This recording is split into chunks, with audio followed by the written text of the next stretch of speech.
नमस्ते मित्रों। आज का हमारा जो टॉपिक है औसत, जिसे अंग्रेजी में कहते हैं एवरेज, बड़ा ही इम्पोर्टेंट टॉपिक है। जितने भी कंपटीशन एग्जाम्स आते हैं उसमें डेफिनेटली रीजनिंग, मेंटल एबिलिटी और मैथ्स का जो पोर्शन होता है उसमें औसत जो टॉपिक होता है वो होता ही होता है। और उसका कम से कम एक या दो क्वेश्चन हर किसी एग्जाम्स में, आप चाहे रीट, पटवारी, एसटीसी, प्रीवी एसटीसी ले लो आप, then constable, LDC, secretary, SSC, tier 1, tier 2 ले लो आप, बैंकिंग के एग्जाम, किसी भी एग्जाम्स में औसत का जो टॉपिक होता है वो कम से कम एक क्वेश्चन तो इस टॉपिक से आता ही है। यानी कि हमारा ये टॉपिक बड़ा इंपॉर्टेंट है, इसलिए मैं आपके लिए लाया हूँ आज औसत। देखिए, औसत एवरेज है ना, एवरेज होता है। औसत का मतलब एवरेज वर्ड से आपको समझ में आ जाएगा कि हमें कोई संख्याएं दे दी गई है और हमको उसका औसत पूछना है। तो हमें क्या करना है, राशियों का योग, मतलब उन सभी संख्याओं का टोटल कर लेना है जो भी हमें दे रखा है काउंट, उन सबका हमें टोटल करना है। उस टोटल में हम उस संख्याओं उसका नंबर, जितनी वो संख्या है उसका भाग दे देना है, तो वही हमारा औसत रहेगा, वही हमारा औसत रहेगा। मैं एग्जांपल के दे दूं आपको कि एक खिलाड़ी है, वो दो बार खेल रहा है। पहले दिन मैच हुआ, एक खिलाड़ी ने 48 रन बनाए। दूसरे दिन फिर मैच हुआ, उस खिलाड़ी ने 52 रन बनाए। कोई खिलाड़ी है, पहले दिन मैच हो रहा है उसमें 48 रन बना रहा है, दूसरे दिन फिर मैच हो रहा है उसमें फिर 52 रन बना रहा है। हमको पूछा जाता है कि उस खिलाड़ी के द्वारा उस खिलाड़ी का औसत कितना है, उस खिलाड़ी ने औसतन कितने रन बनाए। तो उसके लिए हम क्या करेंगे, औसत हमारा आ जाएगा, एवरेज हमारा आ जाएगा, राशियों का योग हमारा रहेगा 48 प्लस 52, दोनों दिनों का उसका जो स्कोर है वो डिवाइड बाय कितने दिन, 2 बार खेला, 2 दिन खेला, तो हमारे यहाँ पे आ गया 2। 48 और 52 का मैं टोटल करता हूँ तो मेरा 100 आता है, डिवाइड बाय मैं 2 करता हूँ, 100 में से मैं 2 का भाग लगाऊंगा तो मेरा 50 औसत आएगा। तो ये औसत जो रहेगा, औसतन उस खिलाड़ी ने पहले और दूसरे दिन औसतन अगर को पूछे कि कितने रन बनाए तो उसका जवाब है 50 रन। यहाँ पे कंपटीशन एग्जाम्स में सीधा सीधा हमें औसत नहीं पूछता है, थोड़े से क्वेश्चन को घुमा के पूछता है। हम एग्जाम्पल करेंगे, एग्जाम्पल से आपको बहुत इजीली समझ में आ जाएगा। देखिए, आप पहला एग्जाम्पल मैं आपके सामने ले रहा हूँ। देखिए, 7 संख्याओं का औसत 5 है। 7 संख्याओं का औसत 5 है। यदि पहली 6 संख्याओं का औसत 4 है तो 7वीं संख्या क्या होगी। हमें पूछा है कि कोई 7 नंबर्स हैं, उनका जो एवरेज हो रहा है वो 5 हो रहा है। अगर उसकी जो फर्स्ट 6 संख्या है उनका जो एवरेज हो रहा है वो 4 है, तो 7वीं संख्या क्या होगी। 7वीं जो संख्या वो क्या होगी। देखो, कोई भी 7 संख्या है, 1 2 3 4 5 6 7, इन सबका जो एवरेज है, इन सबका जो एवरेज है मित्रों कितना हो रहा है, वो हो रहा है 5। इन सबका जो एवरेज है वो कितना हो रहा है मित्रों, 5। अब मुझे यूं कह दिया कि पहली 6 संख्या, यानी कि ये जो पहली 6 संख्या है, ये पहली 6 संख्या है, इन सबका जो औसत है वो कितना है, 4 है। तो मुझे ये पता लगाना है कि ये जो 7वीं मेरी संख्या है उसका वो कितनी होगी। ठीक है, देखिए इसको बहुत ईजी है। इस तरह के सवाल जब भी आए हम टोटल निकालेंगे हमेशा। हमें पता है टोटल कैसे निकलेगा, टोटल निकलेगा मेरा एवरेज औसत मल्टीप्लाई में करता हूं नंबर्स, जितनी संख्याओं से। अब देखिए, 7 संख्याओं का औसत मेरा कितना है, 7 संख्याओं का मेरा औसत है 5, तो मेरा एवरेज कितना है 7 संख्याओं का 5, और संख्या कितनी है 7। 7 5 जा 7 5 जा 35, मेरा टोटल कितना आ गया, इन 7 संख्याओं का मेरा टोटल आ गया 35। अब मैं जो दूसरा पहली 6 संख्याओं का औसत कितना है 4 है, तो मैं पहली 6 उनका टोटल लेता हूं। देखिए उनका टोटल कितना होता है, तो एवरेज मल्टीप्लाई नंबर्स, एवरेज कितना हो रहा है 6, सॉरी एवरेज है उनका 4, ये 4 औसत आ गया, और संख्या कितनी है 6, 4 मल्टीप्लाई 6 में करता हूं दैट इज 24। अब देखिए, अब देखने वाली बात क्या है, मैंने पहली 7 संख्याओं का टोटल किया, मैं इन सबको टोटल करता हूं, इन सबको मैं टोटल करता हूं, ठीक है, 1 to 7 सबको मैंने टोटल किया, तो मेरा जो आंसर आया वो आया 35। इन सबका जो मैंने टोटल किया उसका मेरा आंसर आया 35। अब मैं क्या करता हूं, जो पहली 6 संख्या, इन 6 संख्याओं को मैंने टोटल किया, सिर्फ इन 6 संख्याओं को मैंने टोटल किया, तो वो मेरा आता है 24। देखो, मैंने 6 संख्या टोटल किया, मेरा 24 आ गया, मतलब मैंने 7वीं संख्या को छोड़ दिया था। तो अल्टीमेटली ये जो 7 संख्या का टोटल 35 था, अगर उसमें से मैं इन 6 संख्या को टोटल को माइनस करता हूं तो मेरी 7वीं संख्या जो है वो निकल के मेरे हाथ में आ जाएगी। तो मैं यहाँ पे 35 में से 24 को माइनस करता हूँ, 35 में से 24 को माइनस करने पर मेरा आंसर जो आता है वो 11 आता है। यानी कि वो जो 7वीं संख्या थी वो थी मित्रों 11। क्या थी, 11। बड़ा इजी कॉन्सेप्ट है। पहले 7 संख्या का टोटल निकाल दिया, फिर मैंने 6 संख्या का टोटल निकाल दिया, अल्टीमेटली सात संख्या को टोटल में मैं 6 संख्या को टोटल को माइनस करूंगा तो मेरी सातवीं संख्या आ जाएगी, सीधी सी बात है। सातवीं संख्या मेरी क्या आ जाएगी? 11। मित्रों दूसरा एग्जाम्पल आपके लिए लेके आया हूं। देखिए आप, किसी परिवार के 7 सदस्यों की औसत आयु 18 वर्ष है। कोई परिवार है, उसमें 7 मेंबर्स है, 7 मेंबर्स हैं और उनकी औसत एवरेज आयु जो है वो 18 साल है। यदि परिवार के मुखिया को अलग कर दिया जाए तो शेष की औसत आयु 5 वर्ष कम हो जाती है। क्या कह रहा है क्वेश्चन कि यदि परिवार के मुखिया को अलग कर दिया जाए, यानी कि टोटल सदस्य पहले 7 थे, अब कितने हो जाएंगे? 6, और शेष की औसत आयु 5 वर्ष कम हो जाएगी, यानी कि औसत पहले 18 साल थी, अभी 5 साल कम होगी, इट मीन्स 13 साल हो गई सबकी। बाकी जो 6 बचे सदस्य उनकी औसत आयु मेरी हो गई 13 साल। ठीक है, तो मुखिया की आयु ज्ञात कीजिए। बड़ा इजी क्वेश्चन। देखिए पहले मैं क्या करूंगा, परिवार के सारे सदस्यों की टोटल आयु निकालूंगा। देखो मेरा यहाँ पे टोटल कितना होगा, टोटल यानी मेरा औसत, औसत कितना है यहाँ पे 18। कितना औसत है? औसत गुणा संख्या, संख्या कितने लोग हैं, मेंबर्स कितने हैं 7, 18 पंजे 90, 18 6 108, 18 7 126 साल। कितने साल हो गए टोटल इन सबकी? जो 6-7 मेंबर थे, कितने सदस्य थे? 7 सदस्य। 7 सदस्यों की जो टोटल आयु होगी वो 126 वर्ष आ जाएगी मित्रों। सिंपल औसत मल्टीप्लाई संख्या, औसत मल्टीप्लाई संख्या। अब मैं, ये तो मेरा पहला टोटल आएगा। दूसरा टोटल देखो, दूसरा टोटल कब? जब मैं मुखिया को अलग कर लेता हूं। देखिए क्वेश्चन कह रहा है मुखिया को अलग कर दिया। मुखिया को जैसे ही अलग कर दिया, संख्या मेरी सदस्यों की होगी 6।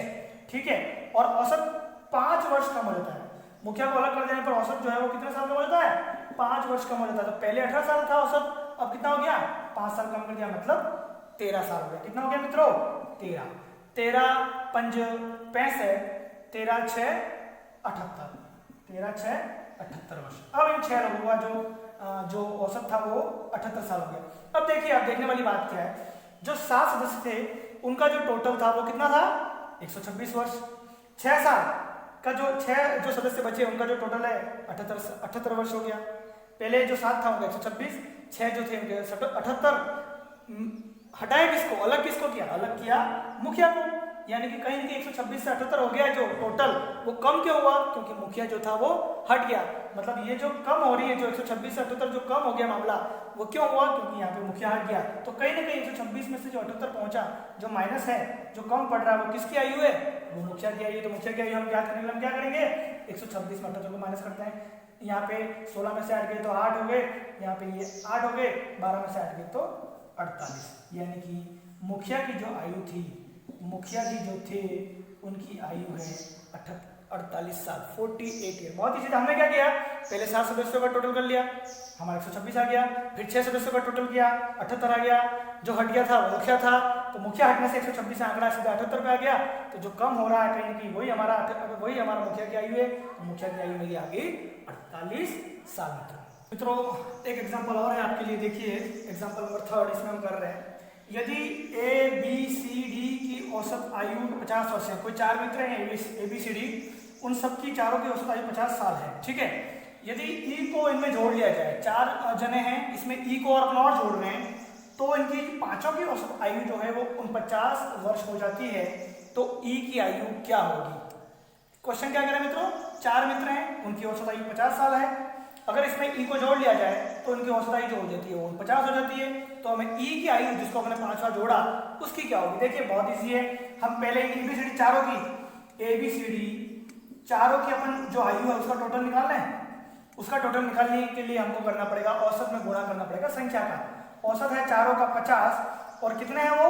4 जने, यानी कि चारों जो मित्र हैं एबीसीडी, उन सबकी जो आयु है उनका टोटल कितना साल हो गया? 200 वर्ष हो गया। हो गया मित्रों? अब हमने जोड़ा ई को, अब यानी कि हमारे 5 मित्र हो गए ये ए बी सी डी, और इन 5 मित्रों का अगर हम टोटल निकालें तो उनकी औसत आयु जो नहीं है वो कितनी है? 49, और मित्र कितने हो गए? ये 5 जने, नंबर 100 है ना। इनके कितने हो गए? नंबर 5। 49 इंटू 5 करेंगे तो इन पांचों का जो टोटल है वो हमारे सामने आ जाएगा। 49 में अगर हम 5 का गुणा करते हैं तो हमारा होता है 245 वर्ष। देखिए मित्रों, इन पहले 4 लोगों का जो टोटल था वो 200 था, इन पांचों का जो टोटल हो गया मित्रों वो हो गया 245। तो कहीं कहीं 200 से 245 जो बढ़ा हमारा टोटल, वो क्यों बढ़ा? क्योंकि हमारा ई जुड़ा, यानी कि कहीं न कहीं ई का जो उम्र है वो कितनी है, ये 245 में से मेरे को 200 माइनस करना है 45 वर्ष। मित्रों आपको समझ में आ गया होगा, बहुत आसान था। चारों का जो टोटल है वो 200 साल था, 5 ई नया आया, 5 हो गए, इनका टोटल 245 हो गया। तो 200 से 245 का आंकड़ा जो आगे बढ़ा वो क्यों बढ़ा, क्योंकि ई जुड़ा, और ई जुड़ा तो 200 से 245 हो गया। मीन्स कहीं ना कहीं ई की जो उम्र है वो कितनी है, 45 वर्ष। कितना आसान होगा मित्रों। और एग्जाम्पल तो चौथा एग्जाम्पल देखिए आप, बहुत ही बढ़िया एग्जाम्पल है। कक्षा के 29 विद्यार्थियों का औसत भार 40 किलोग्राम है। कोई क्लास है, उस क्लास में 29 स्टूडेंट्स हैं, 29 स्टूडेंट्स हैं, जिनका जो एवरेज वेट है, एवरेज वजन है वो 40 किलोग्राम हो रहा है। यदि अध्यापक के भार को इसमें जोड़ ले तो औसत भार 41 किलोग्राम हो जाता है। यदि 29 तो स्टूडेंट हैं, उसमें अगर अध्यापक के भार टीचर के वजन को जोड़ लिया जाता है तो औसत जो है वो बढ़कर के 41 किलोग्राम हो जाता है। तो शिक्षक का भार कितना होगा, हमें पता लगाना है शिक्षक का भार कितना होगा। देखिए मित्रों हम क्या करेंगे, वही कॉन्सेप्ट हमारा बहुत इजी कॉन्सेप्ट है। पहले तो हम जो स्टूडेंट्स हैं उनका टोटल कितना हो रहा है वेट का वो पता करेंगे। टोटल स्टूडेंट्स हमारे, उनका जो वेट है, उनका एवरेज कितना हो रहा था 40 किलोग्राम। औसत गुणा संख्या, स्टूडेंट्स का जो अगर टोटल निकाले हम वेट का तो औसत गुणा संख्या।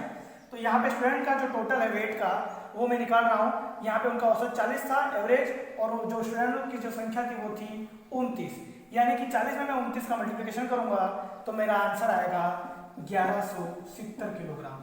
स्टूडेंट्स जितने थे 29 स्टूडेंट्स, सभी का जो वेट था उसका टोटल हो गया 1170। अब मैं निकालूंगा टीचर प्लस स्टूडेंट। टीचर को सम्मिलित कर दिया हमने तो हमारा ये टीचर प्लस स्टूडेंट हो गया, और उन सबका टोटल मैं अब निकालूंगा। तो टीचर प्लस स्टूडेंट्स जैसे मिलाए, मेरा जो नंबर्स थे पहले 29 स्टूडेंट्स थे, साथ में टीचर जुड़ गया, दैट मींस ये मेरे टोटल हो गए 30 लोग हो गए। और उनका एवरेज जो था मेरा कहीं कितना था 41 किलोग्राम मुझे दे रखा है। अब इन सबका टोटल कितना हो रहा है देखिए, 41 मल्टीप्लाई में 3 करता हूं तो मेरा होता है 1230 किलोग्राम। पहले मेरे 29 स्टूडेंट्स का मैंने टोटल निकाला, फिर मैंने ये जो था वो स्टूडेंट्स प्लस टीचर का मैंने टोटल निकाला, 1230 आया। देखिए पहले 29 से मैं 30 पे गया और मेरा जो टोटल था वो 1170 से कितना हो गया 1230, यानी कि जो एक मेरा जुड़ा टीचर उनकी जो उम्र थी वो 1170 से बढ़ करके, उनके जुड़ने से 1170 से बढ़ के टोटल 1230 हो गया। तो कहीं कहीं इन दोनों के बीच में जो गैप है वही हमारे टीचर महोदय की वेट है। ठीक है, तो टीचर का जो वेट होगा वो 1230 में मुझे माइनस करना है 1170 को। तो 1230 में मैं अगर 1170 को माइनस करता हूँ तो यहाँ पे शिक्षक महोदय का जो वेट है वो कितना था मित्रों 60 किलोग्राम। बहुत इजी था। पहले हमने टीचर का टोटल, स्टूडेंट्स का टोटल निकाल लिया 29 विद्यार्थियों का, देन टीचर प्लस विद्यार्थी टोटल 30 हो गए, उनका टोटल निकाल दिया 1230, नया एवरेज 41, मैंने 1230 में 1170 को माइनस कर दिया 60 किलोग्राम जो शिक्षक महोदय थे उनका वेट। मित्रों तो ये तो था हमारा टॉपिक औसत, बड़ा इंपॉर्टेंट टॉपिक है। अगर आपको ये वीडियो अच्छा लगे तो कृपया करके अपने मित्र जो तैयारी कर रहे हैं विभिन्न एग्जाम्स की उसमें फॉरवर्ड करें, उनको भी भेजें ताकि वो उसका लाभ ले सकें। और अगर इसमें कोई फीडबैक हो तो भी आप मुझे देवें ताकि मैं इसमें और इम्प्रूवमेंट ला सकूं। और अगर आपको अच्छा लगे तो उसमें मुझे लाइक और इसको सब्सक्राइब भी करें ताकि आगे मोटिवेशन मिलता रहे, इस तरह के अच्छे वीडियो आपके लिए बना सकें। धन्यवाद।